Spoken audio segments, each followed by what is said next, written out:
What's good, YouTube man? It's your boy ColdCole here, back with another banger for y'all boys today. And today we're gonna be reacting to the biggest reason I might not buy the Nintendo Switch 2 by Devin Chase, man. If you guys enjoy this type of content, make sure to hit that like button, hit that subscribe button. We're on the road to 4,000 subscribers, man. Help us out, man. Without further ado, man, we're gonna react to his content. I'm gonna leave the link to the video in the description below. Very useful, very useful, very useful. Without further ado, let's hop right into it, man.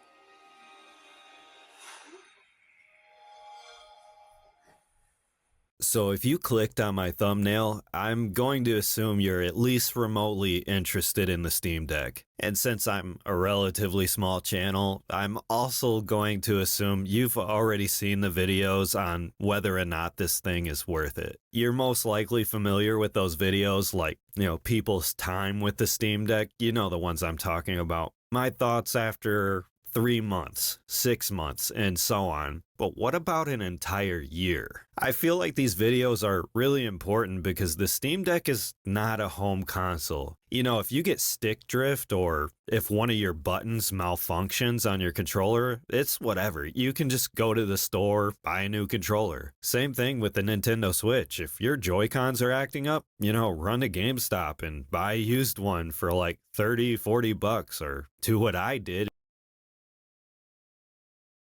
Yeah, so the handhelds I have a Switch now, but back then I had like a PSP and a PSP. To thank God, you know what I'm saying. None of my buttons or something malfunction, but I definitely understand what he's talking about, and I feel like I know exactly what he's gonna get into as far as like portable PCs stuff like that, like the Steam Deck, the Legion Go, the Ally ROG Ally, whatever it's called, are definitely way more powerful than the Switch, and going to be more powerful than the Switch too.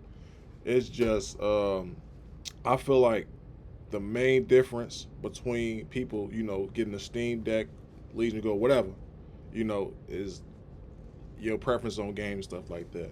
Like if you gonna play, like you will only buy the Switch if you want to play Mario, The Legend of Zelda, Smash Bros, like those first party Nintendo Switch titles, you know what I'm saying? But if you mainly play third party games, man, and I would definitely say get a Steam Deck or a Legion. Well, preference.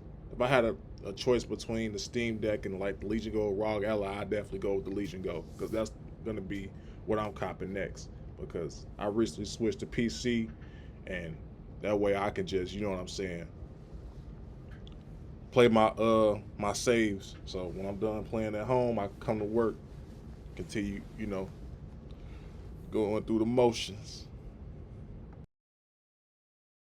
An upgrade to the Galileo G8 Plus from GameSir and never have to worry about Joy-Cons ever again. Because let's be honest here, Joy-Cons are broken by default because they just suck. My point is, you want to know how a product like this holds up because it doesn't matter how good it is. I wouldn't touch this thing with a 10-foot pole if in a few months I had to send it in to get repaired, or God forbid order replacement parts and try taking this thing apart, probably breaking it completely knowing me because I'm just a clumsy moron. That's why I think being able to recommend the Steam Deck after an entire year gives me a unique angle, and I have receipts to prove it. I purchased the Steam Deck on February 22, 2024, and I feel like I've had more than enough time with it to see how it holds up and do everything I could possibly do with a PC handheld in terms of tinkering. At least that's what I thought, because apparently there's a new frame gen mod that lets you vastly improve your FPS on games like The Witcher 3, Final Fantasy VII Rebirth, Spider-Man 2.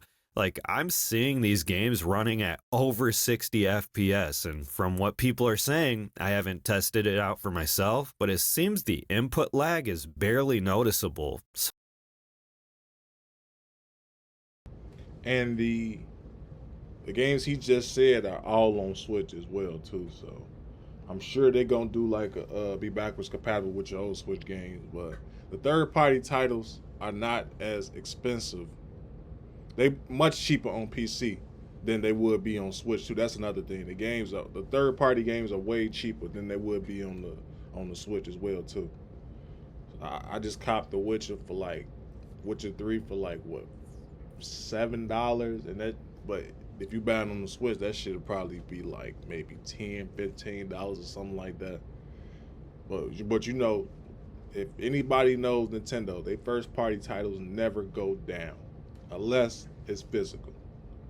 But I'm mostly digital. That's why I usually buy like a big ass SD card and then just download all my shit because it's easy. You know what I'm saying? I'm not gonna go to like a Walmart. I never shop at GameStop. Even though I got the Pokemon game I got now is I forgot the name of it, but I bought that from GameStop. But yeah, if you're not going them all physical, you'll never see a price drop with it between games, stuff like that.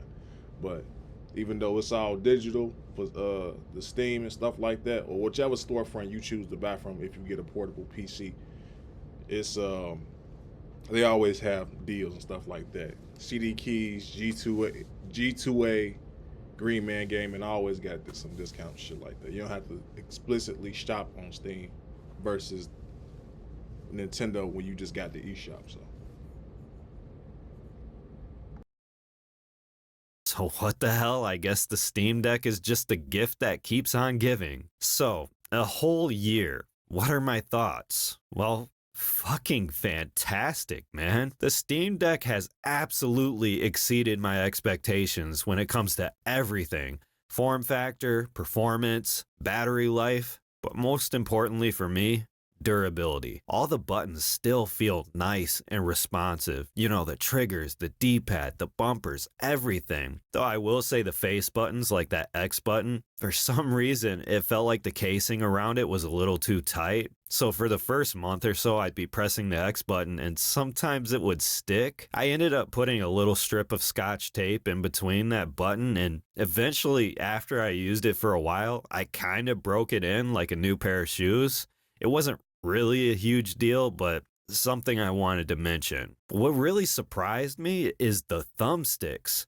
Now, you know, when you use a stock controller for a while, doesn't matter if it's the Switch Pro controller or Xbox controller, whatever. After a while, using those thumbsticks, there's this thing that happens where eventually they feel like sand in between the outer ring. This is so annoying. It feels like nails on a chalkboard to me. I just can't stand it. And I'll look under there and I'll notice this kind of chalky ring build up that's causing this grainy feeling every time I rotate the sticks. Well, the Steam Deck, it doesn't have this problem. I've been playing everything from first-person shooters to hack and slash games that have QuickTime events, and there's just nothing there. They still feel brand new. They still feel smooth like the first day I got this thing. You have no idea.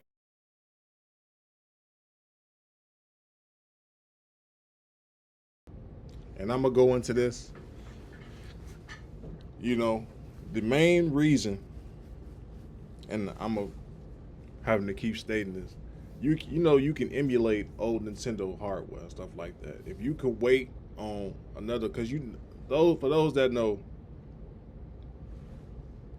it's another Switch emulator coming out. The only reason Nintendo won that lawsuit against Yuzu was because they had a Patreon. But y'all know it's gonna be another Switch emulator coming soon to PC. I already know.